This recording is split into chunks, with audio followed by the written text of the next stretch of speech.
लगा कि सामने मेरा बेटा मारा जा रहा है। उसका रुदन सुनकर राजा की मुस्कान का तो नाम हृदय की देर हो गया।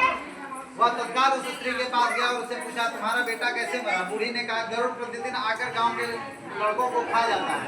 इस पर दयालु राजा ने कहा, माता अब तुम रो मत, आनंद से रहो, मैं तुम्हारे बच्चे को बचाने का पूरा यत्न करूंगा। ऐसा कहकर राजा उस स्थान पर गया जहाँ गरुड़ आकर प्रतिदिन मांस खाया करता था। उसी समय गरुड़ भी उस समय टुकड़ा और मांस खाने लगा।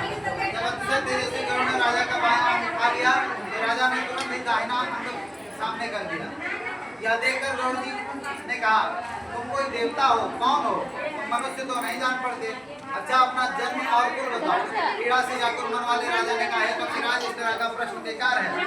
आप अपने मन भर का मांस खाए। यह सुनकर गरुड़ उठ गए और बड़े आदर से राजा का जन्म और कुल की बात पूछी। राजा ने कहा, मेरी माता का नाम सैव्या और पिता का नाम शालिवाहन है।